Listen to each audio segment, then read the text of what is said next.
So this will be cut 14. CD talks about how he needs to basically grow up, and he learned a lot from the playoff loss to the Packers. First and foremost, I do got to grow up. There's plenty of ways of me handling different situations. Me being mad is not one of the answers. You know what I'm saying? And I know this. So times throughout the year, you get frustrated, people feeling your energy, frustration, Absolutely. and just carrying it on. I just feel like that's contagious. You know what I'm saying? Mm-hmm. Instead of just be like, I could be more of a leader. You know what I'm saying? I could be more vocal, even though I know that's not me. But understanding the situation, bro. If I'm gonna take this label of being one, I take full accountability, bro. If I want to take this label of being one, I can't. It's times where I got to get out my shell. You know what I'm saying? My comfort zone. and you got to rally the offense. You feel me? And Dak, find me. like, Dak, come on. Or, Dak, I'm not open on this. You got B Cooks on whatever. Or you got MG on this. I could do this. Yeah, so, great leadership stuff after the fact. I've been hearing Jerry Jones say for years he is annoyed that afterwards we talk about what should have happened. And it wasn't what happened. And, I like that CD is realizing this. I wish Luka would say it this matter-of-factly. It's time for me to grow up. Those two guys are about at the same age, and they're both right about that. But what I'm thinking in my mind when it is that is, you're not a natural leader. Micah's not a natural leader. What we have on this team is a really weird place when it comes to the leadership dynamics, that maybe your strongest personalities don't have the best leadership traits, and your most professional guys aren't in-your-face guys. Dak's get-along guy. Brandon Cooks and Stephon Gilmore just got here. If they are in-your-face leaders, they didn't show it. They're great professionals. They're great lead-by-example guys. And I just worry that if you have non-leaders trying to push themselves into this leadership void, leaders happen naturally. Mm-hmm. You don't see a leadership void and say, dang it, I'm going to become a leader. Because what happens is that at times of adversity, you crack. Like Michael Irvin's the best leader. Who we have on last week that was like, man, we could be winning or losing into the game. It was Darren Woodson. Yeah, Darren Woodson. Michael Irvin is just there, consistent, every time, same energy, same positivity, same accountability. 100%. And if you're not that guy naturally, trying to become that guy at age 25 is pretty tough. Right. You kind of either have it or you don't. I mean, I love what CD is saying, taking accountability, because it's something we saw throughout the season. You saw it in the San Francisco game. You saw it in the Green Bay game with his body language. If CD's frustrated and things aren't going right, he shows that. He's wearing that emotion on his sleeve. But I think that you're right. I don't know that that's something that you can just say, I want to become a leader and do it. I think you either have it or you don't. Micah can say some of the right things on his podcast or to the media that end up being good bits and sound bites. When we talk with people in that organization, he's not naturally a leader.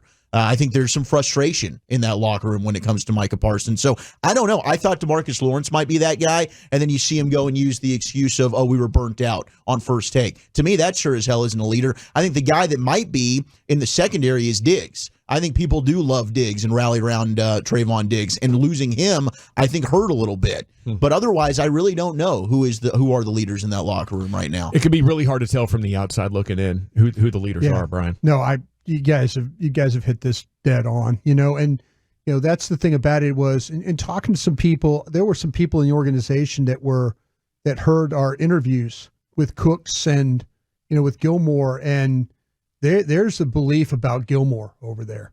There was a lot of positivity of trying to get him back, and they want to make sure. I was, after listening to him and talking to him and hearing it and how much that meant to them, it made me feel better that maybe there's some guys on this team that actually want to be leaders and those stuff. Guys care. Yeah, they do. And not all the responsibility should be on Dak. It just shouldn't be on Dak. But if you're going to pay Micah Parsons $28 million a year, he needs to step up that way too. As Dak is trying to do things on offense, he needs to try and step up and do that as well on defense. Yeah, I mean, you have the Chiefs where they're raving about the night before speeches, Mahomes, Chris Jones, and especially Travis Kelce. Those are your three best players on your team, and they're also clearly the leaders of the team, and they know when it's appropriate to get vocal about whatever it is. Yeah. But those guys show up and play as well. Like Dak can be the leader, but then you show up and you look like you're in a haze. You don't know what's going on with Green Bay, and you're down $1 million and you look terrible. Like, you don't see that from Kansas City. Those guys, they understand how to be the voice for their team, and then also when it's the biggest moments, it's not what CeeDee Lamb was giving you versus Green Bay. It's not what Dak was giving you or Micah or any of these guys. These guys play. They understand that with their play, they're going to be there in the biggest moments, and they're going to play their rear end off in the biggest games. So they actually talk about Dak and the playoff game, Micah and CeeDee going back and forth, and defended Dak Prescott a little bit. Please say this to the world, the people, that Dak can take us there. Please. Dak can definitely lead us. He just also need other leaders, and that's why I'm pointing at myself. Because I can help him. You know what I'm saying? It's only so much he can do. He already got so much on his plate. You feel what I'm saying? So much. He got the hardest job in America. Man, come on, think about it. Hardest QB job. It's the hardest job in America. You're the quarterback for the Dallas Cowboys. It's the hardest job in America. No cap. And that's why I say self-reflection. You got to have a lot of that. And I've thought, you know what I'm saying? No, that playoff game didn't end the way we wanted it, nor did I have the beginning or first half of the game that I wanted. But I've learned so much from that playoff game, believe it or not. Well, that's awesome to hear it. I want to see it. I want to see it put into action now. Yeah. This could be the moment of learning. You're still a young man, year 3. Haven't even signed your second contract. Let's go see that happen. I would love that. I think the thing is that's really making me nervous, though, is that there was so much frustration and so many different people are talking about, I'm going to step into this leadership void. And it reminds me of Kyrie Irving going to the Boston Celtics, where Jason Tatum and Jaylen Brown were there, and the organization thought, we're going to bring in Kyrie Irving to be the veteran leader. And he's going to these guys like, hey, I'm going to be a leader. I'm going to show you guys, what it took for me and LeBron to get the championship, and I'm going to explain all this stuff. And they didn't want to be led, You hear CeeDee Lamb wanted to be a leader. You hear Micah Parsons wanted to be a leader. You have Tank Lawrence wanted to be a leader. Well, when all the bullets were firing this year, nobody rose to the top, right? It's easy to say now on the other side of it, but we've seen for decades now, this organization really have an issue with, doing everything that it takes to get to the top. And a lot of that, Troy Aikman started echoing in the mid to late 90s while he was on his way out. Why do I got to be the bad guy? There's a leadership void, I think, from all the way to the top with this organization. And to try to step in there as a foot soldier, when your own coach isn't even empowered to be autonomous in his leadership. It is a weird place to try to be a leader to start with. And then you add all the frustration of this past year, so many different guys trying to step into the void of being the leader. Mm-hmm. You got to listen to me. I'm hearing what the media is saying. You got to listen to me. I think you have a ticking time bomb right now in that locker room, and I wonder what the chemistry is going to look like. It seems broken. Yeah. Just from the outside looking in and hearing some of the comments and getting to talk with Brandon Cooks and Stephon Gilmore, seeing their in real-time reaction to the question I asked about Tank's comments. I think you've got a bunch of individuals. I'm going in, I'm clocking in, I'm taking care of business, I'm getting out. You don't have a team that is tight. We are going out together. You listen to those 90s Cowboys that won Super Bowls, whether it's Darren Woodson when we talked with him, whether it's Nate Newton on DallasCowboys.com. Those guys were together. They are out there. They are doing things with one another. There is camaraderie. I'm going out there and I've got your back, right? There is a family type of brotherhood. I don't know that this current iteration of the Dallas Cowboys has that. They are clearly lacking that in some shape or form. There might be some guys on that team that are really tight. We know Cooks and Gilmore are. I know Dak and MG are. But I think it's too few. The entire 53 is not on the same page. Yeah. Are we asking too much of these guys? No. And I mean this in a way is a different generation of players. With the way that social media and I think it's only going to get worse too. Everybody's on their own island with their social scene. Yeah, we're all on our own deal. Our NIL deals. We had coaches talking about Mike Loxley, I think it was at Maryland. He goes, I had a third string running back walk up to me and say he need $100,000 or he's going to go in the portal. Are we to the point now where there's just too many individuals and we don't have the unity and we're probably never going to have. I don't know how to. I think I know how to explain Kansas City because of the quarterback and the head coach. I think I understand that.